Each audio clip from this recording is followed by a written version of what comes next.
Vous qui débutez en WinDev, vous connaissez bien les chantables. Euh, Restez, je vais vous montrer deux, trois trucs, hein. Mais même si vous connaissez, hein, mais restez aussi, vous allez voir, c'est bien, c'est sympa. En fait, je vais vous montrer des petites astuces. 7 petites astuces. Alors, pas forcément tout sur le chantable, il y a des petites, mais il y a des petites choses à savoir quand même quand on fait du développement avec WinDev.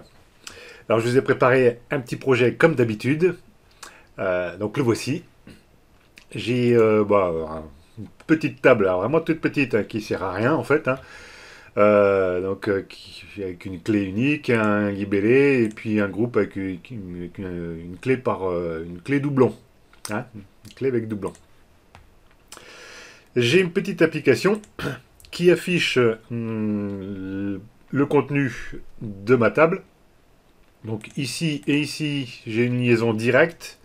Donc ça remplit en fait la table, hein, tout bête. Et ça, c'est issu d'une requête, donc la requête qui se trouve ici. Donc il n'y a rien de spécifique, hein. Voilà, j'ai basculé tous les champs ici, ça affiche là exactement la même chose.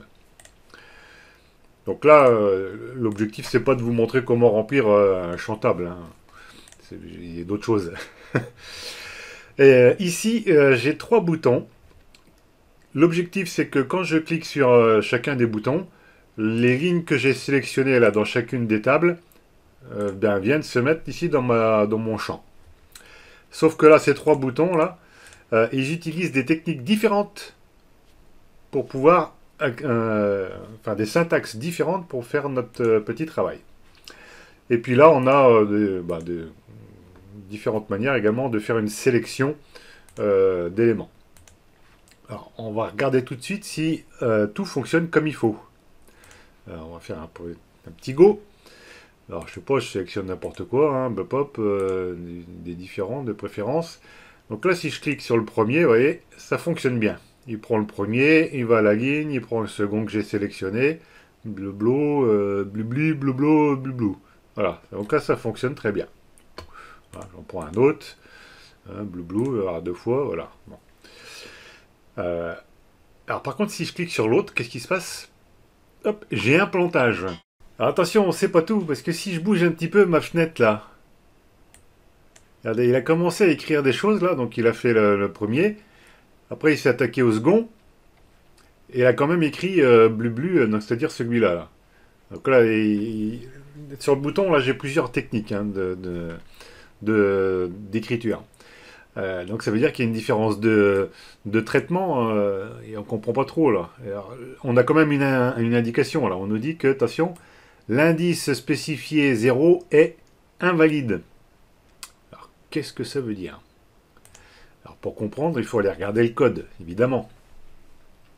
Donc là, je vais afficher le code de celui-ci et je fais un truc tout bête, hein. C'est que je donne ici le nom de la table, point col libellé. Le contenu de l'autre table, point col libellé. Alors col, c'est la colonne, hein, la colonne libellée. Donc il va m'afficher en faisant ça le contenu de ce que j'ai sélectionné. C'est ce qu'on attend, hein, en réalité d'un traitement. Par contre, le bouton 2. Alors le bouton 2, ouais, la première partie s'est bien déroulée parce que je lui donne un indice. Hein. Alors moi j'aime bien les indices dans les tableaux, ça me rappelle quand je faisais une programmation un peu plus compliquée, avec du C par exemple, j'ai toujours indicé mes tableaux. Donc là j'ai fait un petit exemple et ça fonctionne très bien. Hein. Je lui donne un indice et vous l'avez vu, il m'a bien renvoyé le contenu. Alors, on va le refaire, hein, je vais mettre ça en commentaire. On reviendra après sur l'erreur, là, toc, je refais un go. Donc là, c'est pas les choses que j'ai sélectionnées, c'est des indices spécifiques, hein. Voilà, donc là, l'indice 2, 5 et 7. Voilà, c'est bien ce qu'on a. Non, c'est le numéro 3, j'ai mal lu. Blu, blu, blo, blo. Il avait écrit bloblo.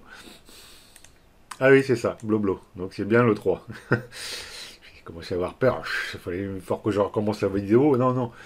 Alors, donc là, ça fonctionne bien, ça. Mais alors, si, alors je vais l'enlever parce que ça va nous polluer un peu le truc. Alors, je décommente, je refais la même chose. Hein. Hop. Et donc là, il me bloque bah, ici. Il me bloque ici alors que c'est exactement le même. C'est la même syntaxe que j'utilise. Alors, il y a quand même une différence que je vais vous montrer. Ici, dans mon tableau contenu, dans la rubrique mémorisée ici, j'ai mis par défaut. Donc par défaut, ça veut dire qu'il va en général prendre la clé unique euh, si la clé unique est un entier. Par contre, dans le deuxième tableau, là où ça plante, et j'ai pas fait ça. J'ai dit, attention, la rubrique mémorisée, eh ben, c'est la colonne libellée, qui n'est pas une clé et qui en plus n'est pas quelque chose de numérique. Donc en gros, là si je sélectionne par exemple la ligne 4, eh bien c'est comme si j'avais écrit ici, toc, voilà. Et là vous vous rendez bien compte que ça ne peut pas fonctionner puisqu'on a affaire à un tableau. Et pour accéder à des lignes, qu'est-ce qu'il veut bah, il veut le numéro de la ligne, il ne veut pas son contenu. Donc là ces deux lignes-là, eh ben, elles sont synonymes. Dans mon cas de figure. Hein. Dans mon cas de figure, elles sont synonymes. Alors, pour pouvoir encore mieux comprendre ça, j'ai fait un autre bouton là. Vous allez voir ce que ça donne. Je clique dessus. Et donc là, ça me donne des choses différentes. Ça me donne un 1, ça me donne blabla et un i. Alors si je sélectionne autre chose, alors on va mettre bleu bleu, blue blue et bleu bleu. Je refais pareil. Alors là, il me renvoie, vous voyez, l'indice. En tout cas, le numéro de la ligne. Sauf là. Et oui, donc on va voir le code. Vous allez comprendre tout de suite pourquoi. Donc là, ici, il me renvoie le libellé parce que je lui ai dit, voilà, la rubrique qui est mémorisée, c'est le libellé, la colonne libellée de la ligne que j'ai sélectionnée. En gros, c'est comme si on avait fait un synonyme du chantable et puis d'une colonne. Voilà. Donc, quand on choisit juste le nom de la table, ça renvoie le contenu de la colonne qui est mémorisée. Alors, pour les deux autres tableaux, la colonne mémorisée, on a dit que c'était par défaut. Alors, vous avez bien vu qu'en fait, par défaut, eh bien, c'est en réalité l'indice.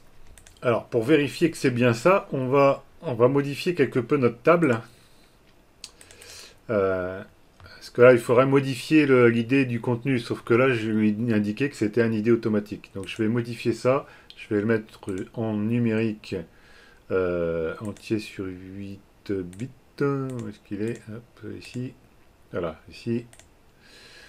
Voilà, je valide. Je régénère. Donc ça va me permettre de modifier l'idée. Pour voir si ce qui m'est renvoyé, c'est le numéro de la ligne ou l'identifiant. C'est bon. On met à jour le champ. Ok, ça fonctionne. Alors, donc, je reviens là. Je mets WD map. Donc, cette fois-ci, je dois pouvoir modifier ça. Donc, je vais lui mettre ça. Je relance. Donc, je sélectionne Blibli. Un autre là. Hop. Un autre. Voilà. Ensuite, je fais ça. Et donc là, pour le premier, il me renvoie l'indice 7. Parce que c'est le 7e élément. Donc en fait, ça c'est l'indice de la ligne. Voilà, si je fais ça, hop, voilà.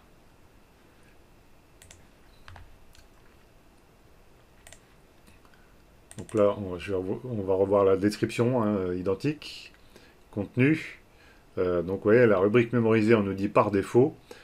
Et donc, par défaut, ça va être le numéro de la ligne en réalité, c'est ça. Donc là, par contre, si je change, alors je lui dis c'est l'IDT du contenu, la rubrique mémorisée.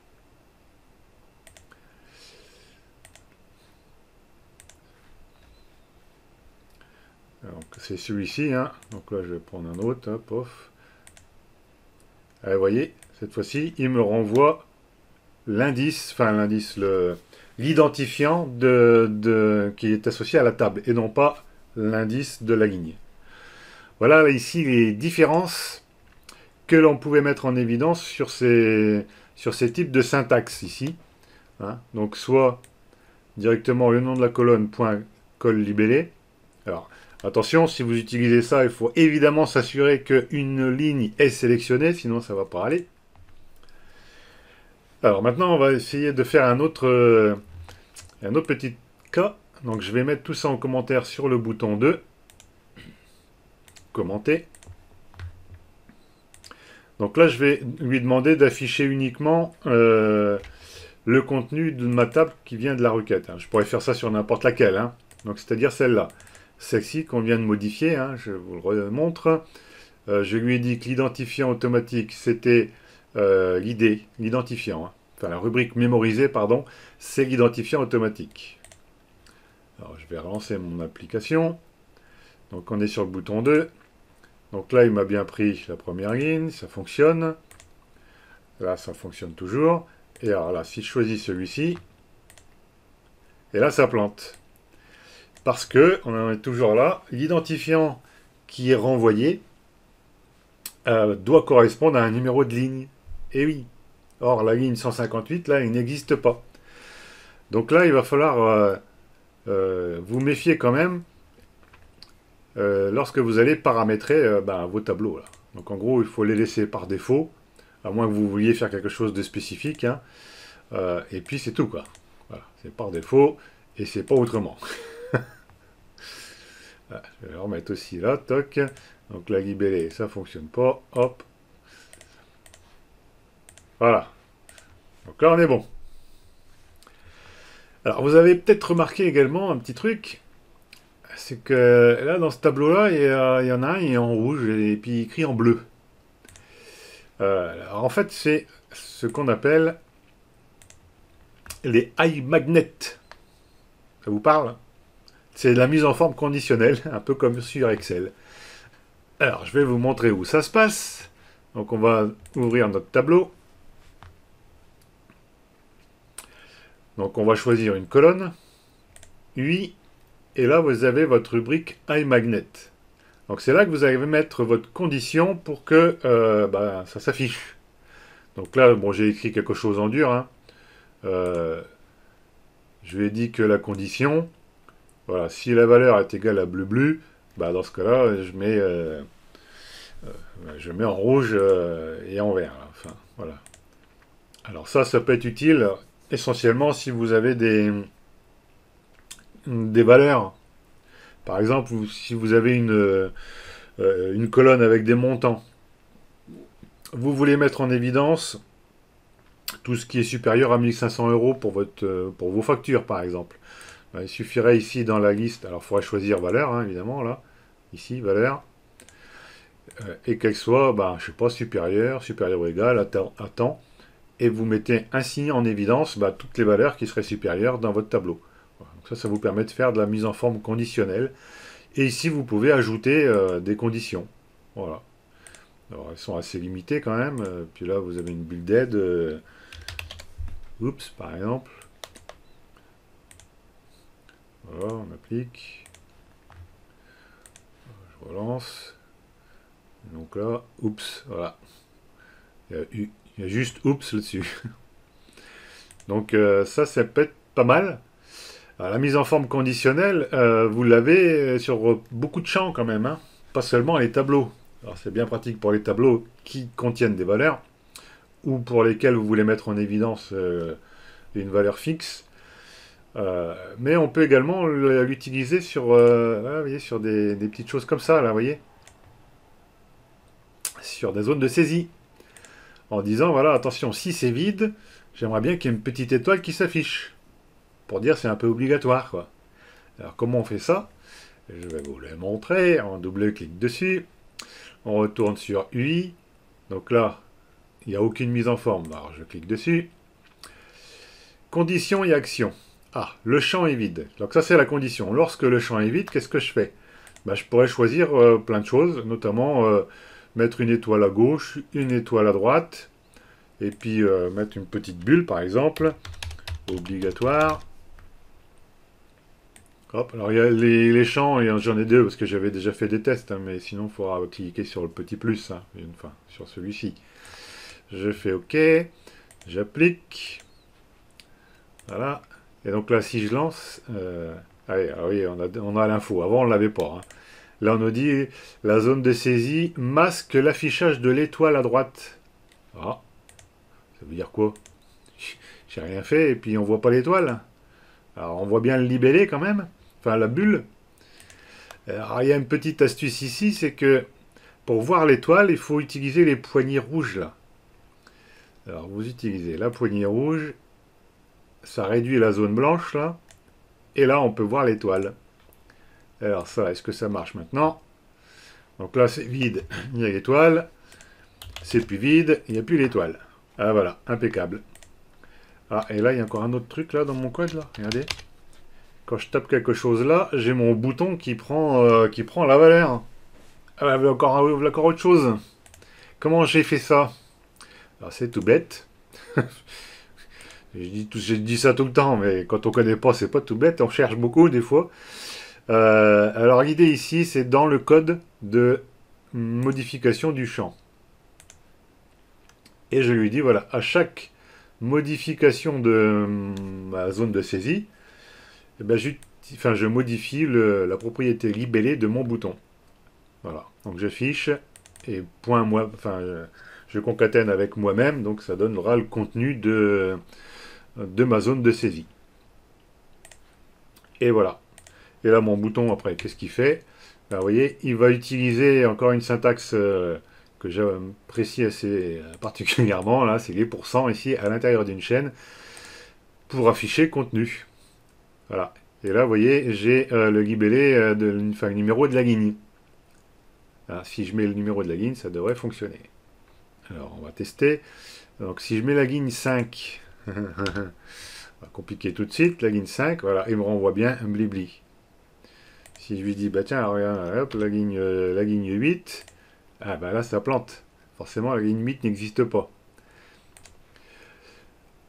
Donc là, on voit ici bien le message d'erreur. Vous avez appelé un truc, l'indice n'est pas dedans.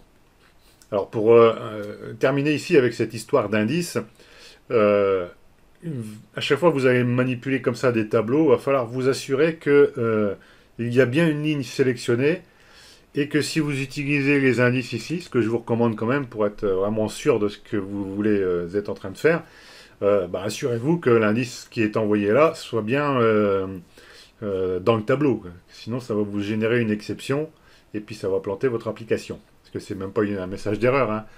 Je reviens dessus, mais oui, donc là on dit, hein, si je mettais, je vois 14, hein, n'importe quoi, ça c'est une erreur fatale, hein.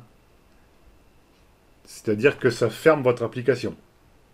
Alors, soit dit en passant, si vous voulez en savoir plus, hein, sur les erreurs et le débugage, j'ai une formation sur le debug et la gestion des erreurs.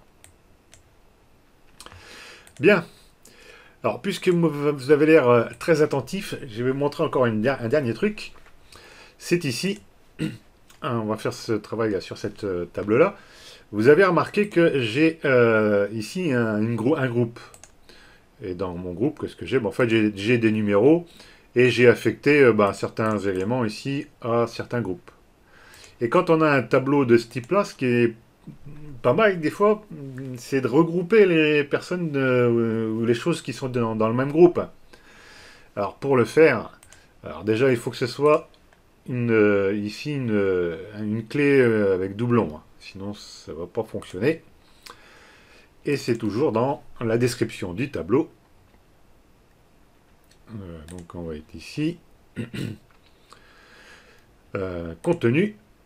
Donc là il faut que je lui sélectionne la rubrique de parcours, c'est ce qui va me permettre de faire mon tri. Donc là, je vais lui dire, attention, ma rubrique de parcours, ça va être mon groupe. et je vais sélectionner la colonne groupe.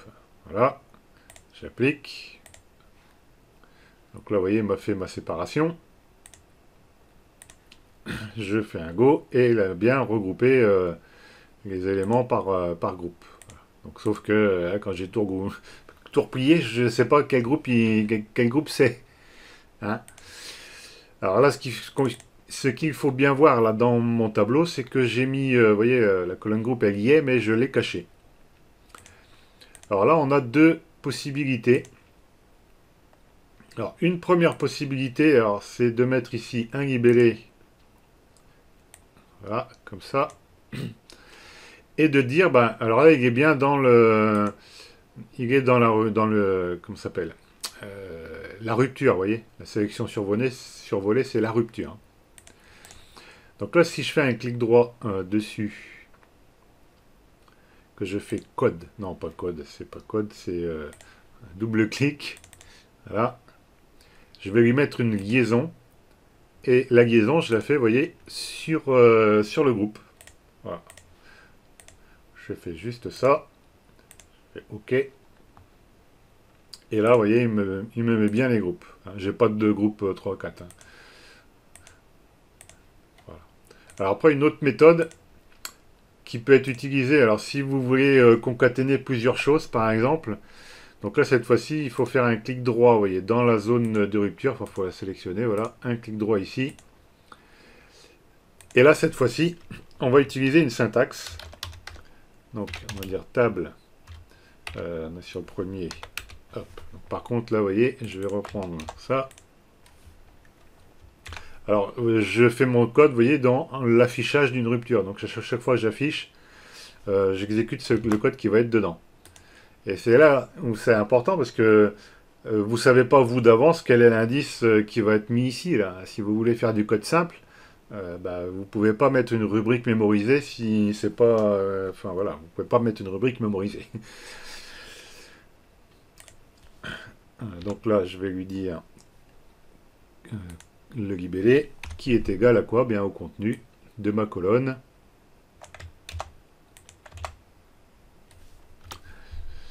Point call group. Et là, ce que je peux faire en plus, c'est ajouter du texte.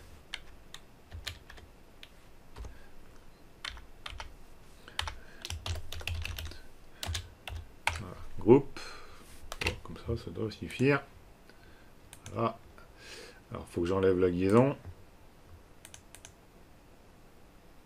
Non, c'est pas celui-là.